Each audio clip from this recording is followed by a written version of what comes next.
आज की क्लास में हम बात करने वाले हैं यूनिट 4 पीसी पैकेज में MS Excel worksheet MS Excel में वर्कशीट बेसिक एंड फीचर्स के बारे में और concept of worksheet and workbook के बारे में। तो सबसे पहले मैं आपको बता दूं कि एक्सेल में वर्कशीट होती क्या। तो एक्सेल में जो वर्कशीट का मतलब वहाँ पर काम करने वाले एरिया से, या फिर आप कह सकते हो कि जैसे वर्ड में पेज होता है वैसे ही वहाँ पे एक वर्कशीट होती है। तो सिंपली हमें एमएस एक्सेल क्या है उसके बारे में बताऊंगा, वर्कशीट क्या होती है, वर्कबुक क्या होती है, वो सारी चीज़ें बताऊंगा। तो एक्सेल 2013 एक स्प्रेडशीट प्रोग्राम है, यानी कि जो वर्कशीट होती है उसे स्प्रेडशीट भी बोला जाता है। ठीक है, प्रोग्राम का मतलब एप्लीकेशन जो आपको जानकारी को स्टोर करने, व्यवस्थित करने और विश्लेषण करने की अनुमति देता है। जबकि आप मान सकते हैं कि एक्सेल केवल कुछ लोगों द्वारा जटिल डेटा को संसाधित करने के लिए उपयोग किया जाता है।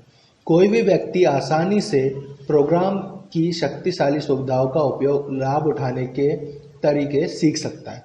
कहने का मतलब यह है कि एक्सेल में डेटा को जमा किया जाता है, उसे स्टोर करके रखा जाता है और उसका विश्लेषण करके इंफॉर्मेशन भी तैयार की जा सकती है और इसका यूज़ करना कोई भी व्यक्ति सीख सकता है। ठीक है, उसका लाभ उठा सकता है। और ठीक है, तो इसके आगे मैं आपको बताने जा रहा हूँ कि एक प्रशिक्षण लॉग आयोजित कर सकते हैं, चालान बना सकते हैं। एक्सेल में विभिन्न प्रकार के डेटा के साथ काम करना आसान बनाता है, यानी कि रिपोर्ट्स वगैरह आप तैयार कर सकते हो इस पर आसानी से। अब मैं आपको बता देता हूँ इसकी विशेषता क्या है, यानी इसके फीचर्स क्या है। तो जो आपको 2013 देखने को मिलेगा वो आपको एकदम नए लुक में देखने को मिलेगा। ठीक है, नया लुक कहने का मतलब ये है कि जिन लोगों ने 7 पे काम किया होगा उन लोगों को समझ में आ गया होगा कि भाई नया लुक क्या देखने को मिलने वाला है। तो देखेंगे, जैसे मैं यहाँ पे स्टार्ट बटन पे जाता हूँ और एक्सेल में यहाँ पे टाइप करता हूँ, देखिए एक्सेल 2013 आपको यहाँ पे देखने को मिल जाएगा। तो ये इसका कुछ नया लुक है। अब इसी के बारे में आपको बताने वाला हूँ। तो जब आप एक्सेल 2013 खोलेंगे तो आपको एक ब्लैंक वर्कबुक के बजाय स्टार्टअप स्क्रीन दिखाई देगी। इस स्क्रीन को स्टार्टअप स्क्रीन बोला जाता है। ठीक है, उसके बाद लेफ्ट पैनल में आपको अपने रिसेंट दस्तावेजों के साथ अतिरिक्त फाइलों को खोलने का विकल्प दिखाई देगा। कहने का मतलब यह है कि रिसेंटली अगर आपने कोई भी फाइल बनाई हुई है, जैसे मैंने वर्कबुक बनाई हुई है डेस्कटॉप पे, तो वो दिखाई देगी। और साथ ही साथ आपको यहाँ पे बिलिंग स्टेटमेंट यानी टेम्पलेट्स आपको दिखाई दे रहे हैं। ठीक है, तो इनको भी आप खोलकर काम कर सकते हो। तो टेम्पलेट चुन सकते हैं, साथ ही माइक्रोसॉफ्ट की ऑनलाइन टेम्पलेट की लाइब्रेरी खोज सकते हैं। यदि आप लंबे समय तक एक्सेल उपयोग करता है तो यह नया लैंडिंग पेज बनाने के लिए उपयोगी हो सकता है। लेकिन अगर आप स्टार्टअप को प्राथमिकता दी जाती है तो इसे डिसेबल किया जाता है। इसके अलावा बैक स्टेज व्यू में आपको एक नया इंटरफेस जो आपको अपने डेटा पर पहुंचाने सहित आपके डेटा एवं फाइल प्रबंधन विकल्पों को तेजी से पहुंच प्रदान करता है। कहने का मतलब यह है कि ये सारी चीज़ें आपको आराम से डेटा तक पहुंचाने में सुविधाजनक रहेगी। दूसरा इसके अंदर ऑप्शन है फ्लैश फिल का। अब फ्लैश फिल करता क्या है मैं आपको समझा देता हूँ। तो एक्सेल में ऑटो फिल सुविधा एक बड़ा टाइम सेवर है, यानी कि इसमें ऑटोमेटिकली फिल हो जाता है। कैसे फिल हो जाता है वो समझिए। लेकिन शायद वर्कबुक में जादू की सबसे नज़दीकी चीज़ नई फ्लैश फिल सुविधा है, जो आपके लिए अपना काम भरकर आगे बढ़ाती है। जैसे कि फ्लैश फिल का आपके डेटा में एक पैटर्न का पता लगाता है। यह आपकी शेष जानकारी को एक साथ एंटर करता है। उदाहरण के लिए कल्पना करें कि जैसे मैं आपको एग्जांपल दिखा देता हूँ। जैसे मान लीजिए मैंने यहाँ पे लिखा रियलमी, ठीक है, उसके बाद मैं यहाँ लिखना चाह रहा हूँ रेडमी, लेकिन ऑटोमेटिकली मेरे सामने रियलमी आ गया। ठीक है, अब वो सोच रहा है कि अगर आप रियलमी लिखना चाह रहे हो तो मैं आपको यहाँ से आप एंटर करोगे तो ऑटोमेटिकली रियलमी हो जाएगा। लेकिन मैं चाहता हूँ कि नहीं, यहाँ पे रेडमी लिखना है, तो रेडमी में लिखता हूँ।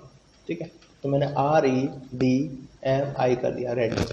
ठीक है, फिर मैंने यहाँ से, अब उसके पास कंफ्यूजन ये है कि RE से वो रियलमी लिखना चाह रहे हो या RE से आप रेडमी लिखना चाह रहे हो। और जैसे ही मैं A लिखूंगा तो ऑटोमेटिकली उसके सामने रियलमी आ जाएगा। तो ये इसकी एक सुविधा है जिसको फ्लैश फिल सुविधा या ऑटोफिल सुविधा कह सकते हो आप। ठीक है, इसके बाद मैं आपको नेक्स्ट ऑप्शन इसका बताना चाह रहा हूँ, रेकमेंडेड चार्ट। कई एक्सेल उपयोगकर्ता हमेशा अपने डेटा के लिए सर्विसेज चार्ट टाइप नहीं चुन पाते, इसलिए रेकमेंडेड चार्ट की सुविधा के साथ एक्सेल चयनित डेटा के लिए सुझाए गए चार्ट प्रकारों का एक संग्रह प्रदर्शित। आप एक प्रीव्यू देखेंगे कि आपका डेटा अलग अलग चार्टों में कैसा दिखाई देता है। उसके बाद आप परिणाम चुने तो अपने परिणामों को प्रदर्शित करता है। ठीक है, कहने का मतलब यहाँ है कि यहाँ पर आपको इंसर्ट मेन्यू में जो चार्ट की आपको सुविधा मिलती है, यहाँ पर आपको रेकमेंडेड चार्ट दे दिया गया है। चार्ट तो 7 में भी थे, लेकिन रेकमेंडेड चार्ट से क्या होता है कि आप अपने डेटा को सिलेक्ट करिए, रेकमेंडेड चार्ट में जाइए, आपको जोन सा चार्ट पसंद आता है, जैसे फॉर एग्जांपल कॉलम चार्ट या बार चार्ट, तो उसमें से आप कोई चूज़ करिए, वो आपको प्रीव्यू दिखा देगा। ठीक है, उसके बाद यहाँ पर आपको नेक्स्ट ऑप्शन है, इसके कुछ फीचर मैं आपको बता रहा हूँ। इंस्टेंट डेटा एनालिसिस, नया क्विक एनालिसिस टूल नए अनुभवी एक्सेल उपयोगकर्ताओं को सही तरीकों से डेटा दिखाने के लिए विकल्प खोजने में मदद करता है। ठीक है, अब मैं आपको बताने जा रहा हूँ कि इसमें वर्कशीट और वर्कबुक होती क्या है। तो वर्कशीट, मान लीजिए कि वर्कशीट क्या है, तो मैं आपको बताता हूँ कि वर्कशीट क्या है इसके अंदर। तो सबसे पहले मैं आपको बताता हूँ कि वर्कबुक क्या होती है। एक्सेल फाइल जिसे अक्सर वर्कबुक के नाम से जाना जाता है, यानी कि जो आपको ये बुक दिख रही है, ये एक फाइल है, इसको वर्कबुक बोला जाता है। ठीक है, इसमें एक या अधिक स्प्रेडशीट या वर्कशीट शामिल हो सकती है। कहने का मतलब ये है कि जिस पर मैं अभी काम कर रहा हूँ वो एक ही है। ठीक है, आप चाहो तो एक से ज़्यादा भी ले सकते हो, ये 2 हो गए, तो इनको बोला जाता है स्प्रेडशीट या वर्कशीट। ठीक है, और वर्कशीट में प्रत्येक बॉक्स को सेल बोला जाता है। सेल, ये जो बॉक्स आप जिसके अंदर डेटा फिल कर रहे हो उसे सेल बोला जाता है। ठीक है, जो कॉलम, ये कॉलम्स होते हैं। ठीक है, ये इस तरह की जो लाइंस होती है इनको कॉलम बोला जाता है। ठीक है, तो इन तरह की लाइन से जो कॉलम बोला जाता है इनको कॉलम, और रोज, ये जो रो दिखाई दे रही है आपको, इसको रो बोला जाता है। कॉलम और रोज से मिलकर जो सेल बनते हैं, ठीक है, उन्हें सेल, यानी जो बॉक्स बनते हैं उन्हें सेल बोला जाता है। अब वर्कशीट में आप जो कॉलम देखोगे वो A to Z जाते हैं। ठीक है, और जो रोज होती है वो 1 to 9 होती हैं। ठीक है, MS Excel 2013 में 1,48,576 कॉलम है। 1,48,576 कॉलम है, जबकि रोज है 1,48,576 रॉज हैं, जबकि 16,384 कॉलम है। ठीक है, 16,384 कॉलम है। अगर आपको लग रहा है कि नहीं ऐसा नहीं है, तो आप चेक भी कर सकते हो खुद से। कंट्रोल के साथ आपको जो एरो की दिख रही है, तो आपको यहाँ पे डाउन एरो की दबानी, कंट्रोल के साथ डाउन एरो की। ये देखिए 1,48,576।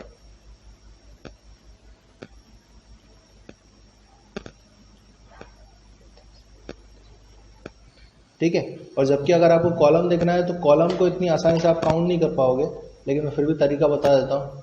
कंट्रोल के साथ आपको राइट एरो की प्रेस करनी है, क्योंकि यहाँ पर जो होता है कि जो आगे बढ़ता चलता है, लेकिन इसमें 16,384 कॉलम होते हैं। इसका मतलब है कि एक एक्सेल वर्कशीट में 17 अरब से अधिक सेल्स होते हैं। ठीक है, डिफ़ॉल्ट रूप से MS Excel 2013 एक ब्लैंक वर्कशीट है के साथ एक नई वर्कबुक खोलता है। ब्लैंक वर्कशीट के साथ एक नई वर्कबुक खोलता है। आप आवश्यकता अनुसार वर्कबुक के भीतर वर्कशीट जोड़, घटा या फिर बदल सकते हैं, इसका नाम बदल सकते हैं। ठीक है, जब आप किसी एक्सेल फाइल को अपने कंप्यूटर पर सेव करते हैं या किसी अन्य विधि का उपयोग करके इसे सेव करते हैं, तो इसे वर्कबुक के रूप में सेव किया जाता है। वर्कशीट से एक वर्कबुक बनाई जाती है। दूसरे शब्दों में वर्कशीट वर्कबुक में संग्रहित रहती है, और वर्कबुक में वे फाइलें होती हैं जिन्हें आप वास्तव में सेव करते हैं। तो क्लियरली आपको मैं समझा दे रहा हूँ कि क्या है। वर्कबुक फाइल को बोला जाता है, और जिसके अंदर फाइलें रखी जाती हैं वो होती है वर्कशीट। ठीक है, तो नेक्स्ट क्लास में मैं आपको उसके आगे बताने वाला हूँ कि इसमें हम कैसे काम करेंगे। ठीक है। आज